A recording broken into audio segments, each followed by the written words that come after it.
भारत की भूमि पर एक दिव्य पुरुष ने जन्म लिया। भारत की भूमि पर एक दिव्य पुरुष ने जन्म लिया। नवयुग का निर्माण कराने, नवयुग का निर्माण कराने शिव ने जिनमें स्थान लिया। भारत की भूमि पर एक दिव्य पुरुष ने जन्म लिया। भारत की भूमि पर।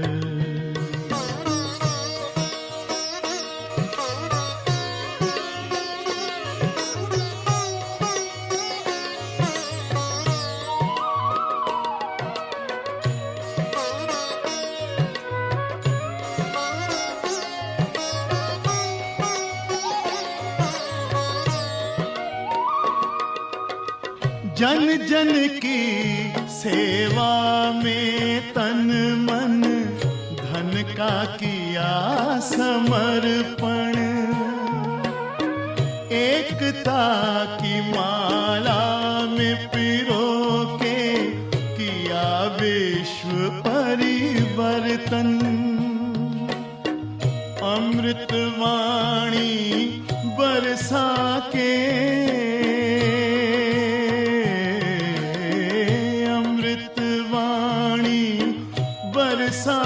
के सबका जीवन सुखदाई किया। भारत की भूमि पर एक दिव्य पुरुष ने जन्म लिया। भारत की भूमि पर। ഓം ശാന്തി. ഇന്നലെ നമ്മൾ രാത്രി ക്ലാസ്സിനെ കുറിച്ച് മധുബനിലെ കേട്ടുകൊണ്ടിരിക്കുകയായിരുന്നല്ലോ. രാത്രി ക്ലാസ്സിൽ ആദ്യം മമ്മയാണ് വരിക. മമ്മ വന്നിട്ട് കുട്ടികളുടെ സുഖവിവരങ്ങളൊക്കെ അന്വേഷിക്കും. ശാരീരികവും മാനസികവുമായ ആരോഗ്യം, ഉന്നതിയുടെ കാര്യങ്ങൾ. മമ്മ വന്ന് കുറച്ച് നേരം സംസാരിച്ചതിന് ശേഷമാണ് ബാബ വരിക. മമ്മയുടെ ശിക്ഷണങ്ങളും നമ്മൾ ഇന്നലെ കേട്ടു. ലാസ്റ്റ് പോയിൻ്റ് മമ്മ പറഞ്ഞത് എന്തായിരുന്നു? ഒന്നും ഒളിപ്പിച്ച് വെക്കരുത്. മറച്ചു വെച്ച സ്വയം ഒരു ദിവസം ആത്മഹത്യക്ക് പോലും അത് പ്രേരണ തരും. മറച്ചു വെച്ച് നമ്മുടെ ജീവിതം ബാബ പറയില്ലേ, മറഞ്ഞു പോവും, ഇല്ലാണ്ടാക്കുന്ന തരത്തിലേക്ക് വരും. തെറ്റുകൾ ഒളിപ്പിച്ച് വെക്കരുത് ആണ് മമ്മ ഇന്നലെ പറഞ്ഞത്. ഇനി ബാബ വരെയാണ് ക്ലാസ്സിലേക്ക്, രാത്രി ക്ലാസ്സിലേക്ക്. ബാധ്യത കടന്നു വരുമ്പോൾ എല്ലാ കണ്ണുകളിലും, കുട്ടികളുടെ എല്ലാവരുടെയും കണ്ണുകൾ ബാബയുടെ മേലെ പതിയും. ബാബയുടെ നടപ്പ്, ഇരിപ്പ്, മുഖത്തിൻ്റെ ഭാവങ്ങൾ എല്ലാം കുട്ടികൾക്കൊരു ക്ലാസ് പോലെയായിരുന്നു. ക്ലാസ് മുറിയിൽ നിശബ്ദത വ്യാപിക്കും. ബാബ വരുമ്പോൾ ടോട്ടൽ സൈലൻസ്. ബാബ നടക്കുന്നതേ കുട്ടികൾക്കൊരു ശിക്ഷണം, ട്രെയിനിങ് ആയിരുന്നു. എങ്ങനെ നടക്കണം, എങ്ങനെ ഇരിക്കണം, മുഖഭാവങ്ങൾ എപ്പോഴും എങ്ങനെയായിരിക്കണം. ബാബയുടെ ഓരോ അംഗചലനങ്ങളും അതിലൂടെയും ബാബ മക്കളെ പഠിപ്പിച്ചുകൊണ്ടിരുന്നു. കുട്ടികളെ നോക്കിയിട്ട് ബാബ ചോദിക്കും, മമ്മ എല്ലാ കുട്ടികളുടെയും സുഖവിവരങ്ങൾ അന്വേഷിച്ചു കഴിഞ്ഞു? എന്നിട്ട് കുട്ടികളോട് ചോദിക്കും, നോക്കൂ കുട്ടികളെ, നിങ്ങൾ ബാബ് ദാദയുടെ ഗൃഹത്തിലാണ് എത്തിയിരിക്കുന്നത്. ബാബ വീട്ടിൽ വന്നിരിക്കുക. സന്തോഷം ചോദിച്ച് വാങ്ങാൻ ലജ്ജിക്കേണ്ട ആവശ്യമേ ഇല്ല. നിങ്ങൾക്ക് സന്തോഷമായിട്ടിരിക്കാൻ എന്ത് വേണോ അത് ചോദിക്കുക. ശിവബാബയുടെ എല്ലാ സ്വത്തും നിങ്ങൾക്ക് വേണ്ടിയിട്ടുള്ളതാണ്.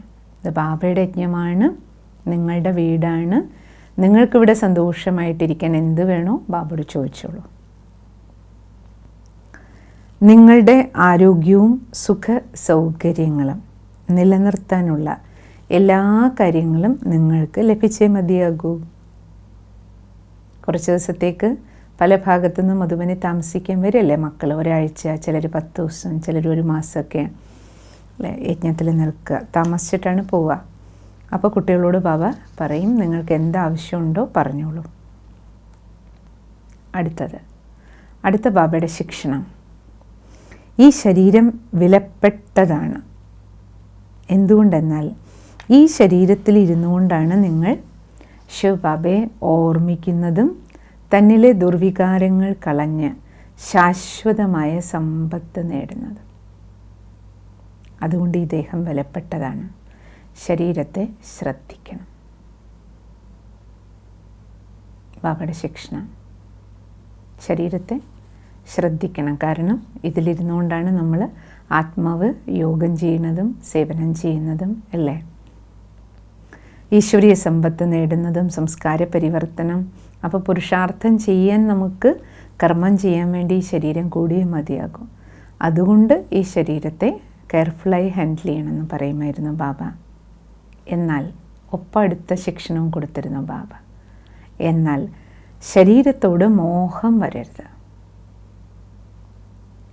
നിങ്ങൾ ശരീരത്തെ മറക്കുകയും വേണം, അതേസമയം അതിനെ ശ്രദ്ധിക്കുകയും വേണം. ശരീരത്തോട് മോഹം വരരുത്, പക്ഷേ അതിനെ ശ്രദ്ധിക്കണം, പക്ഷേ മറക്കുകയും വേണം. എന്ന് പറഞ്ഞാൽ എന്താ അർത്ഥം? ദേഹമാണെന്ന ബോധം വേണ്ട, അതിനോട് അറ്റാച്ച്മെൻറ്റും വേണ്ട. ശരീരത്തിൻ്റെ പിന്നാലെ ഇതിനെ കഴിപ്പിക്കാനും കുടിപ്പിക്കാനും കുളിപ്പിക്കാനും അല്ലേ, അതിനെ അണിയിച്ചൊരുക്കുന്നതിലും മാത്രമാകരുത് ശ്രദ്ധ. പക്ഷേ ശരീരത്തെ ഹെൽത്തിയാക്കി സൂക്ഷിക്കണം. ഈ അറ്റൻഷൻ ബാബ നൽകിയത്. ദേഹത്തിൽ ഒട്ടിപ്പിടിച്ച് കിടക്കാനും പാടില്ല. കുട്ടികൾ എന്തെങ്കിലും പ്രയാസങ്ങൾ സഹിക്കുന്നത് ബാബ ഇഷ്ടപ്പെട്ടിരുന്നില്ല. ഒരു കാര്യം മാത്രം തറപ്പിച്ച് പറയുമായിരുന്നു ബാബ, നിരന്തരം ശിവബാബയെ ഓർമ്മിച്ച് സദ്ഗുണങ്ങൾ നിറയ്ക്കും. ഈ പാഠം ബാബ കുട്ടികളിൽ പക്കയാക്കിച്ചിരുന്നു. ഇടിച്ചിടിച്ച് കുട്ടികളിൽ ഉറപ്പിച്ചിരുന്നു ബാബ. ശിവബാബയെ ഓർമ്മിച്ച് സദ്ഗുണങ്ങൾ നിറയ്ക്കും. ശിവബാബയെ ഓർമ്മിക്കുന്നതിന് പ്രത്യേക ശ്രമം ആവശ്യമാണ്. അതിന് പരിശ്രമിക്കണം.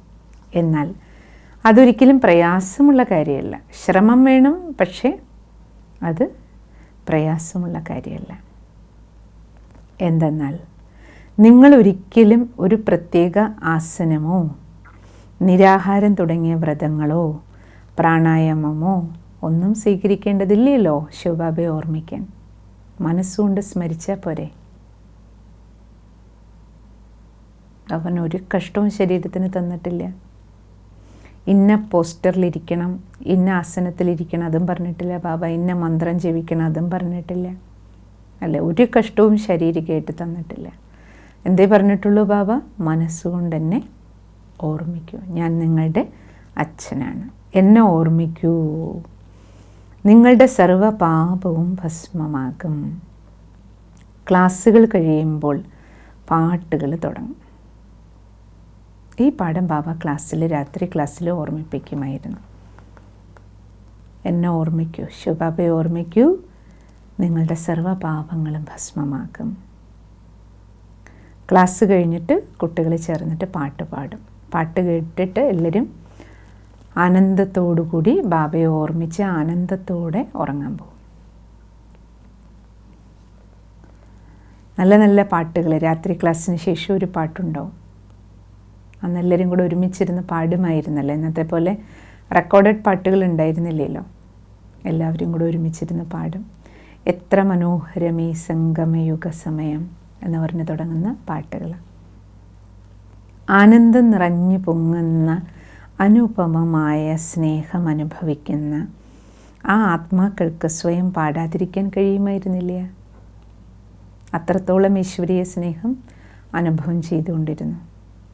ക്ലാസ്സിൽ നിന്നും നവോന്മേഷത്തോടെ പുറത്തിറങ്ങുന്ന അവർ സ്വന്തം കിടക്കകളിൽ സുഖനിദ്രയിൽ ലയിക്കും.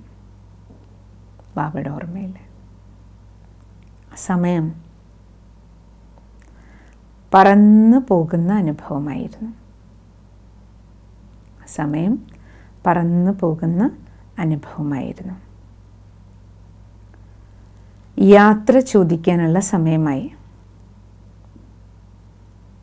കുട്ടികളൊക്കെ വന്നിട്ട് കുറച്ച് ദിവസമായിട്ടുണ്ടാവുമല്ലോ ബാബയുടെ അടുത്ത്. അപ്പോൾ തിരിച്ച് ഏതേത് സ്ഥലങ്ങളിൽ നിന്ന് വന്നു, അവർക്കെല്ലാം വന്ന സ്ഥലങ്ങളിലേക്ക് തിരിച്ചു പോകണ്ടേ.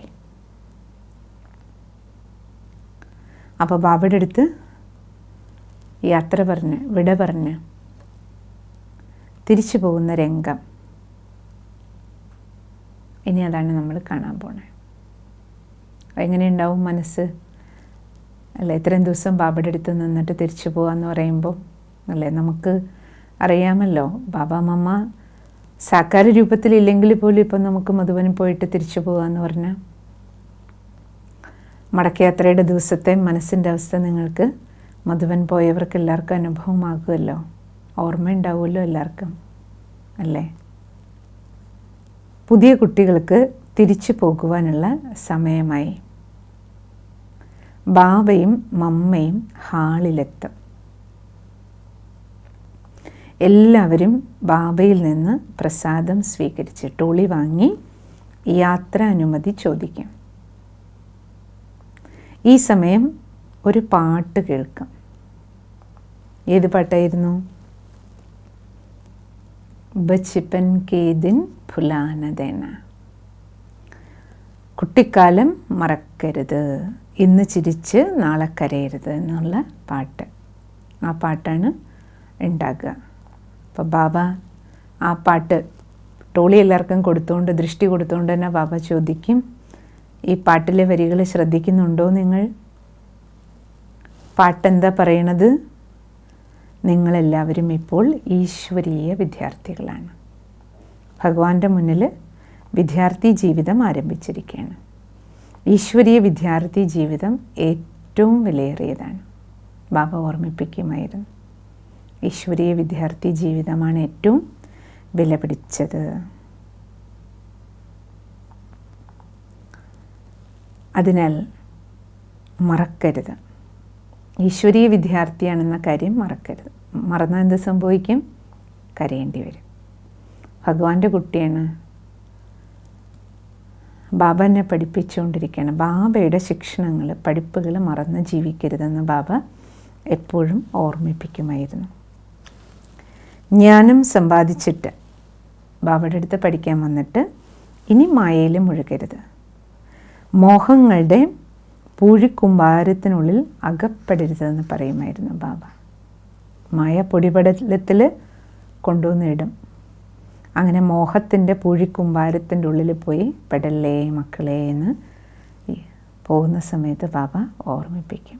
കാരണം കുട്ടികൾ കലിയുഗ ലോകത്തിലേക്കല്ലേ പോണേ. പലതരത്തിലുള്ള മോഹങ്ങളുടെ മായാവലയങ്ങളുണ്ടെന്ന് ബാബയ്ക്ക് അറിയാലോ. അപ്പം മായ പലതരത്തിൽ മണ്ണ് കൊണ്ടിട്ട് മൂടാൻ ശ്രമിക്കും. നിങ്ങൾ മോഹങ്ങളുടെ ആ പൂഴിക്കുമ്പാരത്തിൽ മൂടിപ്പോവില്ലേ പറയുമായിരുന്നു ബാബ. യാത്ര ചോദിക്കലിൻ്റെ അതിലോലമായ ഒരു രംഗം, ഹൃദയഭേദകമായ രംഗമാണ് യാത്ര പറയൽ. മധുബനോട് വിട ചോദിക്കുക. ബോംബെയിൽ സേവനം ചെയ്യുന്ന സഹോദരി ശീലേന്ദ്രദാദി ആ അനുഭവം പറയാണ്. മധുബനിൽ തിരിച്ചു പോകുന്ന രംഗം ഏറ്റവും പ്രയാസം നിറഞ്ഞ ഒരു സമയമായിരുന്നു അത്. സ്വന്തം മനസ്സോടെ ആർക്കാണ് ഈശ്വരനെ വിട്ട് മധുബൻ വിടുക? അർത്ഥം എന്താ? ബാബയെ വിട്ടു പോകും പോലെ ഓരോ കണ്ണുകളും ഈറനണിയും. എന്നാൽ ബാബയും മമ്മയും ഓരോ കുട്ടികൾക്കും സൗമ്യമായ സാന്ത്വനം നൽകുമായിരുന്നു. യാത്രയപ്പിൽ മമ്മ കുമാരിമാരെയെല്ലാം നെഞ്ചോട് ചേർത്ത് ബാബ കുമാരന്മാരെ സ്നേഹത്തോടെ പുറത്ത് തലോടിയും സമാധാന വാക്കുകൾ പറഞ്ഞ്, ശരി കുഞ്ഞുങ്ങളെ, നിങ്ങൾ പോകുകയാണല്ലോ. കുട്ടികളിത് കേൾക്കുമ്പോഴേക്ക് കരയുകയും ചെയ്യും, കരച്ചിലിനോടൊപ്പം ചിരിക്കുകയും ചെയ്യും. കൂട്ടത്തിൽ ചെറിയ ചെറിയ കുട്ടികൾ മധുവൻ വന്നിട്ട് തിരിച്ചു പോകാൻ ഇഷ്ടമല്ലാതെ അലമാരകളുടെ പിന്നിലും കട്ടിലിൻ്റെ അടിയിലും ഒക്കെ പോയി ഒളിച്ചിരിക്കുമായിരുന്നു. പോകാൻ ഇഷ്ടമില്ലാതെ തിരിച്ചു പോകാൻ വീടുകളിലേക്ക്, നാട്ടിലേക്ക്. ട്രെയിൻ വിട്ട് കഴിഞ്ഞാൽ പിന്നെ പോകണ്ടല്ലോ, അതായിരുന്നു അവരുടെ വിചാരം. ട്രെയിൻ പോകുന്ന സമയം അത്രയും നേരം എവിടെയെങ്കിലുമൊക്കെ കൊച്ചുകുട്ടികൾ പോയി ഒളിച്ചിരിക്കും, തിരിച്ചു പോകാൻ ഇഷ്ടമില്ലാതെ. കണ്ടുപിടിച്ച് കഴിഞ്ഞാൽ അവർ പറയില്ല ഞങ്ങൾ പോവില്ല. അപ്പം മുതിർന്നവർ തേടി തേടി പോയി കണ്ടുപിടിക്കുമ്പോൾ കുട്ടികൾ ഞങ്ങൾ വരില്ല പറയും. എന്നിട്ട് ബാബയുടെ കയ്യിൽ തൂങ്ങി ഞങ്ങളെ അവിടെ തന്നെ കഴിയാൻ അനുവദിക്കണമെന്ന് കെഞ്ചി കെഞ്ചി പറയാൻ തുടങ്ങും കൊച്ചുകുട്ടികൾ. ഇത് കേൾക്കുന്ന ബാബ ചിരിച്ചുകൊണ്ട് പറയും, അല്ലയോ മധുരമായ കുട്ടികളെ, നിങ്ങൾ ബാബയുടെ കുട്ടികളല്ലേ? ബാബ നിങ്ങളെ സേവനത്തിന് വേണ്ടി പുറത്തേക്ക് അയക്കുകയല്ലേ? മറ്റു കുട്ടികൾക്കും ശിവബാബയുടെ പരിചയം കൊടുക്കേണ്ടത് നിങ്ങളുടെ കർത്തവ്യമല്ലേ? അപ്പോൾ ബാബ നിങ്ങളെ നാട്ടിലേക്ക് വിടുന്നത് സേവയ്ക്കായിട്ടാണ് എന്ന് പറയും ബാബ. ഈ മുതിർന്നവരേക്കാൾ ആ ജോലി നിങ്ങൾക്കല്ലേ കൂടുതൽ നന്നായി ചെയ്യാനാകുക? പ്രായമായവരെക്കാളും കുട്ടികൾക്ക് നിറയെ സേവ ചെയ്യാൻ പറ്റും. അതുകൊണ്ട് നിങ്ങൾ പോയി സേവനം നാടിൻ്റെ ചെയ്യൂ എന്ന് പറയും ബാബ.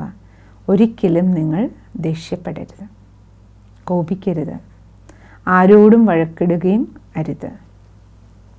നിങ്ങളുടെ സ്വഭാവം ഇതേ രീതിയിലായിരിക്കണം, എപ്പോഴും ശാന്തമായിട്ടായിരിക്കണം, കോപിക്കരുത്.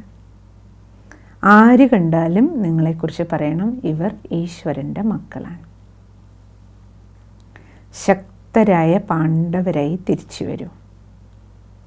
പവിത്രരായ നിങ്ങൾ തികച്ച മഹാത്മാക്കളാണ്. കൊച്ചുകുട്ടികളോട് ബാബ പറയും, പവിത്രരായി ജീവിക്കാനുള്ള പ്രചോദനം നൽകാൻ നിങ്ങൾക്ക് കഴിയും. നിങ്ങൾ പവിത്രമായതുകൊണ്ട് മറ്റുള്ളവരോടും പവിത്രമായി ജീവിക്കാനുള്ള പ്രചോദനം കൊടുക്കാൻ നിങ്ങൾക്ക് കഴിയും. ബാബ ഇങ്ങനെ സംസാരിക്കുന്നത് കേൾക്കുമ്പോൾ ആ കുട്ടികളുടെ മുഖത്ത് പ്രകാശം പരക്കും. അപ്പോഴവർ ഒരുമിച്ച് പാട്ട് പാടും. കുട്ടികൾ കൺമുന്നിൽ നിന്ന് മറയുന്നത് വരെ കയ്യിൽ കർച്ചീഫ് വെച്ചിട്ട് ബാബ ഇങ്ങനെ വീശും. ബാബയുടെ ഒരു വെള്ള കർച്ചീഫുണ്ട്. ആ കർച്ചീഫ് വെച്ച് ബാബ വീശിക്കൊണ്ടിരിക്കും. ബാബയും അമ്മയും യാത്രാമംഗളം നേർന്നുകൊണ്ടിരിക്കും. ഇങ്ങനെ ആ കർച്ചീഫ് എടുത്ത് വീശി കുട്ടികൾ ദൂരേക്ക് നടന്നാണല്ലോ പോകുക. ആ സമയത്ത് ബസ് സ്റ്റാൻഡ് വരെ നടന്നു പോകും. സ്റ്റാൻഡിൽ നിന്നാണ് ബസ് കയറുക. അപ്പോൾ കണ്ണിൽ നിന്ന് മറയുന്നത് വരയ്ക്ക് ബാബ മമ്മ അവിടെ തന്നെ നിൽക്കും. പാണ്ഡവഭവൻ്റെ താഴെ ഒരു മരമുണ്ട്. ആ മരച്ചൂട് വരെ ബാബ പോകും. അവിടെ വെച്ചിട്ട് ബാബ യാത്ര അയക്കുക. കുട്ടികൾ പോകുന്നവർ തിരിഞ്ഞ് തിരിഞ്ഞ് നോക്കിക്കൊണ്ടിരിക്കും.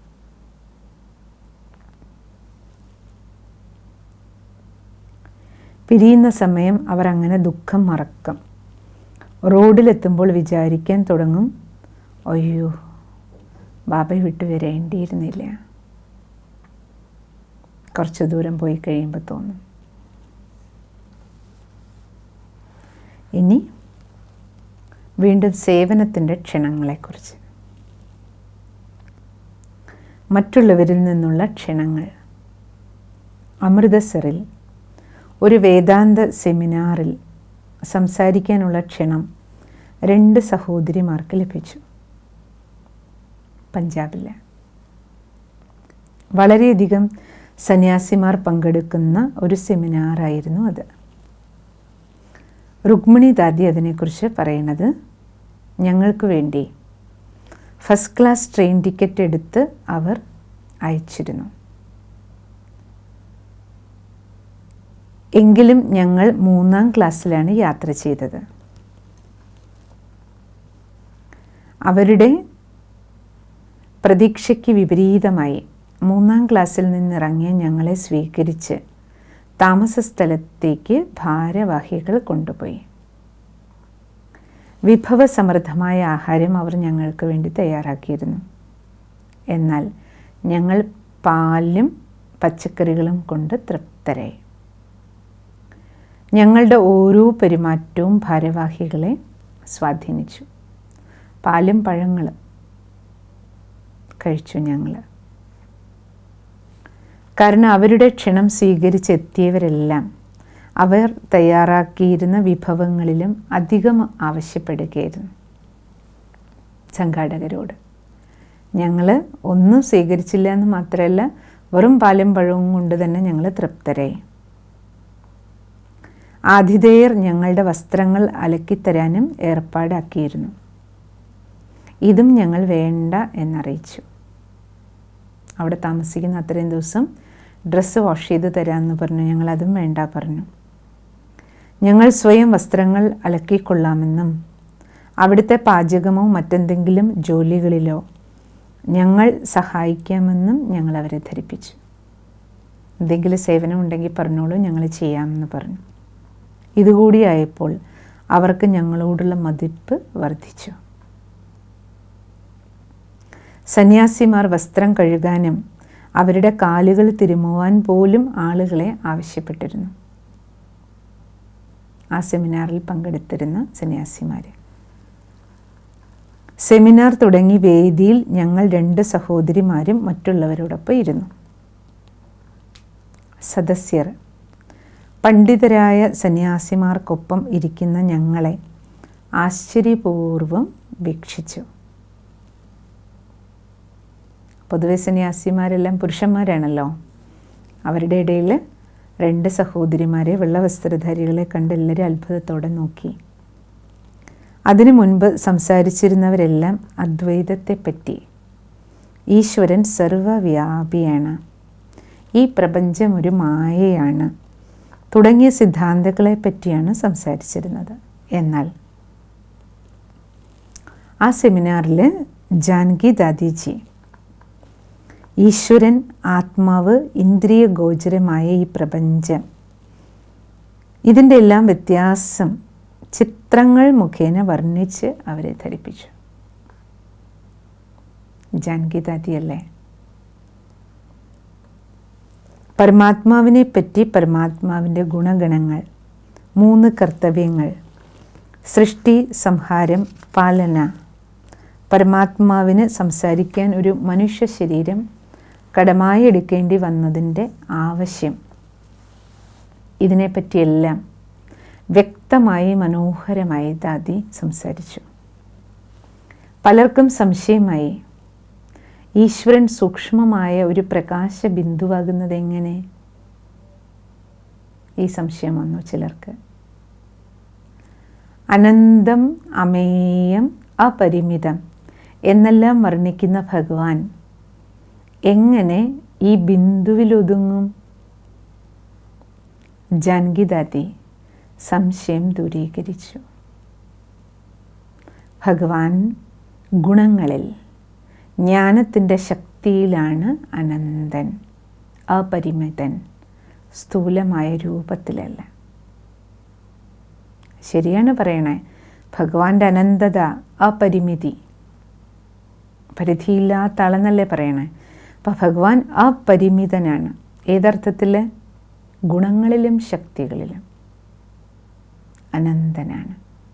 രൂപമല്ല വലുത്, രൂപം അതിസൂക്ഷ്മ പ്രകാശബിന്ദുവാണ്. ഇപ്രകാരം ശിവബാബയുടെ പരിചയം നൽകി. പണ്ട് നമ്മളും അങ്ങനെയല്ലേ വിചാരിച്ചിരുന്നത്? ദൈവം എന്ന് പറഞ്ഞാൽ വലിയ രൂപമുള്ള ഒരാളാണെന്നല്ലേ. ജ്ഞാനം കിട്ടിയപ്പോഴല്ലേ നമുക്ക് മനസ്സിലായ രൂപത്തിൽ ബാബ നമ്മൾ ആത്മാവിനെ പോലെ തന്നെ ഒരു സൂക്ഷ്മ പ്രകാശ ബിന്ദുവാണ്. പക്ഷെ ഗുണങ്ങളുടെയും ശക്തികളുടെയും സിന്ധു കടലാണ്. നമുക്കെല്ലാവർക്കും അറിവുള്ളതാണല്ലോ. മഹാത്മാക്കളിൽ പലരും കാഴ്ചയിൽ വെറും സാധാരണക്കാരായിരുന്നുവല്ലോ, മനുഷ്യരിൽ പോലും.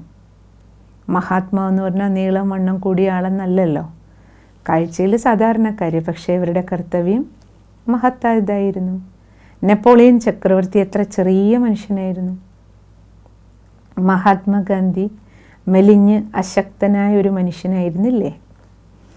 അബലകളെന്ന് ലോകം കരുതുന്ന മാതാക്കളിൽ എത്ര ആധ്യാത്മിക ശക്തി നിറഞ്ഞിരുന്നു. വാസ്തവത്തിൽ ശിവബാബ പറയുമായിരുന്നു, മമ്മയ്ക്ക് ബ്രഹ്മബാബയേക്കാൾ ഉയർന്ന സ്ഥിതി വളരെ പെട്ടെന്ന് തന്നെ കൈവരിക്കാൻ കഴിഞ്ഞിരുന്നു എന്ന്.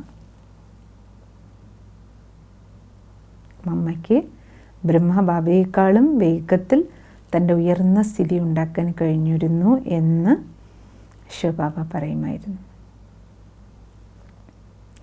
ജാനകി ദാദിജിയുടെ പ്രഭാഷണം എല്ലാവരെയും ആശ്ചര്യപ്പെടുത്തി. അവർ നിശബ്ദരായി ശ്രദ്ധയോടെ എല്ലാം കേട്ടു. പറഞ്ഞതെല്ലാം സ്പഷ്ടവും ശ്രദ്ധേയവുമാണെന്ന് ഏവർക്കും മനസ്സിലായി.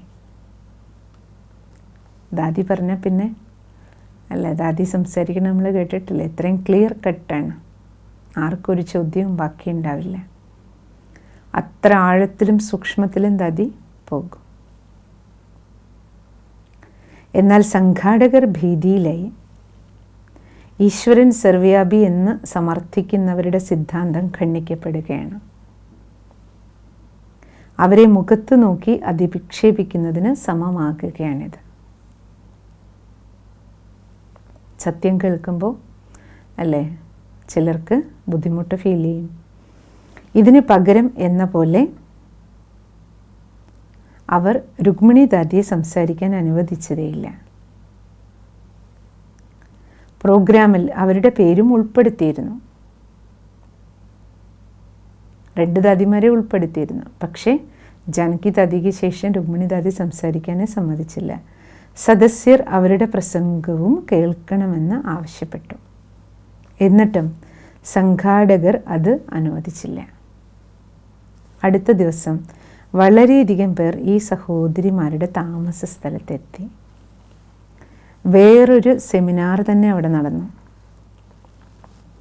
അന്ന് ബാബയുടെ കുറേയധികം പുതിയ കുട്ടികൾ അവിടെ ജനിച്ചു ആ ഒരു സെമിനാറിൽ നിന്ന്.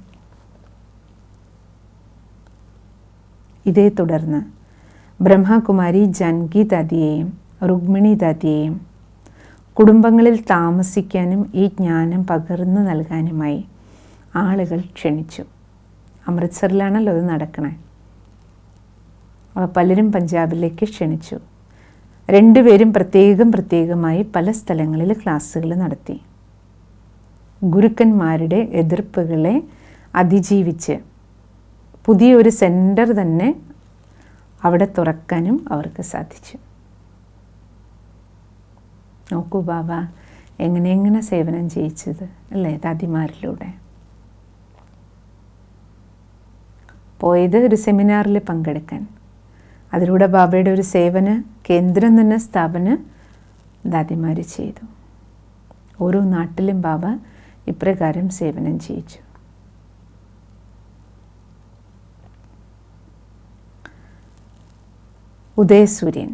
ഉദയസൂര്യൻ്റെ നാട് ജപ്പാനിലെ സേവനത്തെക്കുറിച്ച് ഇനി നമ്മൾ കേൾക്കാൻ പോവാണ്. 1954 ജപ്പാനിൽ സേവനം ആരംഭിച്ചു. ശരിക്കും അതാണ് വിദേശ സേവനത്തിൻ്റെ തുടക്കം എന്ന് പറയുന്നത്. ജപ്പാനിൽ ബ്രഹ്മബാബ ഉണ്ടായിരുന്നപ്പോഴേ ശരിക്കും തുടങ്ങിയിട്ടുണ്ട്. ഒരു ലോകമത സമ്മേളനത്തിൽ പങ്കെടുക്കുവാനുള്ള ക്ഷണം ലഭിച്ചു. സമ്മേളനത്തിലെ ഒരു വിഷയം ഈശ്വരൻ്റെ അവതരണം എന്നതായിരുന്നു. കുമാരക ദാദി, പ്രകാശ് മണി ദാദി, ഈശ്വരി വിശ്വവിദ്യാലയത്തിൻ്റെ ഇന്നത്തെ മുഖ്യ പ്രകാശ് മണി ദാദിജി ആയിരുന്നല്ലോ വിശ്വവിദ്യാലയത്തിൻ്റെ മുഖ്യ പ്രശാസിക. മുൻപ് മമ്മയ്ക്ക് ശേഷം ദാദിയാണ് ആ പ്രോഗ്രാമിൽ പോയത്. ഈ വിഷയം ദാദി നല്ലതുപോലെ പ്രസൻറ്റ് ചെയ്തു. ഈശ്വരൻ്റെ അവതരണം. ശാശ്വതമായ ലോക സമാധാനം പുനഃസ്ഥാപിക്കുന്നതിന് ആദ്യമായി ഓരോ വ്യക്തിക്കും ശാന്തമായ ഒരു മനസ്സുണ്ടാകണം.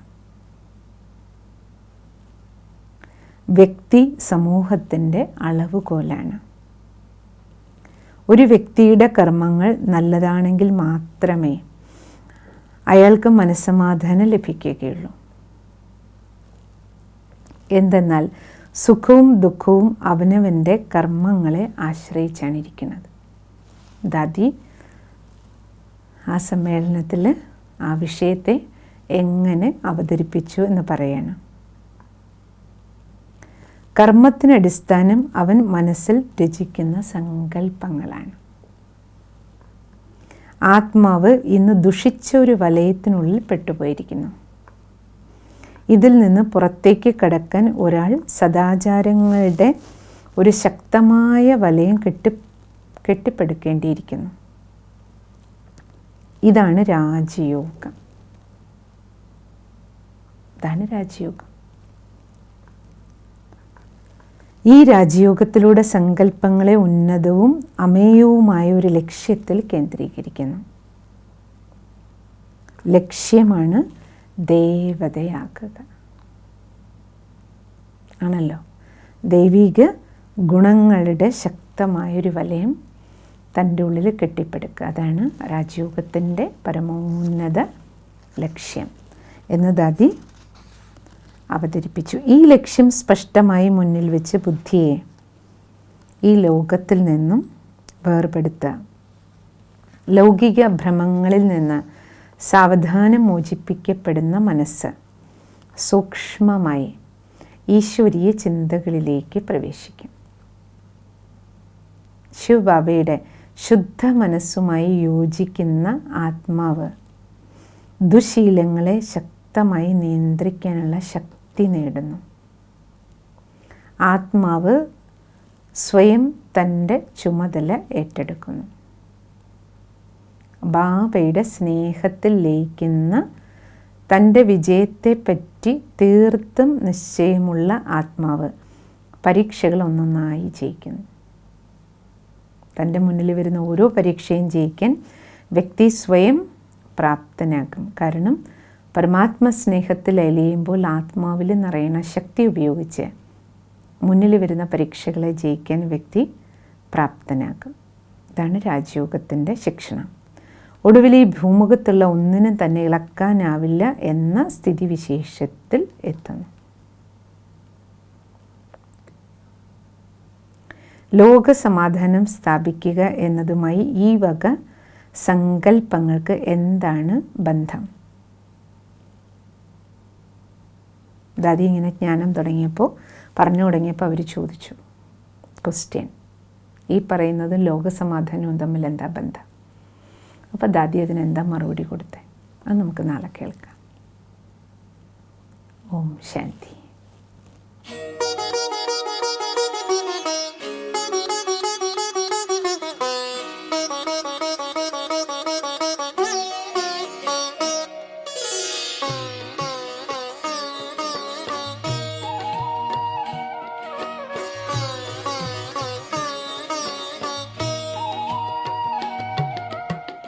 भारत की भूमि पर एक दिव्य पुरुष ने जन्म लिया। भारत की भूमि पर एक दिव्य पुरुष ने जन्म लिया। नवयुग का निर्माण कराने,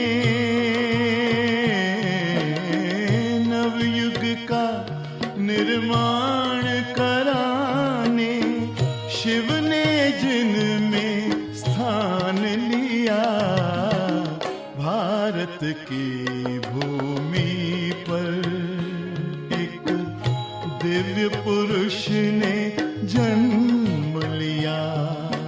भारत की भूमि पर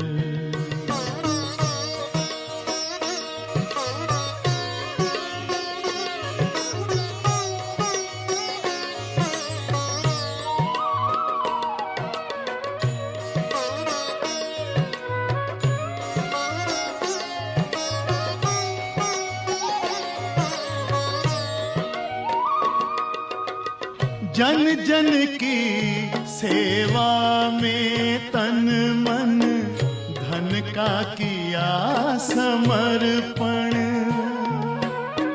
एकता की माला में पिरो के किया विश्व परिवर्तन। अमृत वाणी बरसा के, अमृत वाणी बरसा के सबका जीवन सुखदाई किया। भारत की भूमि पर एक दिव्य पुरुष ने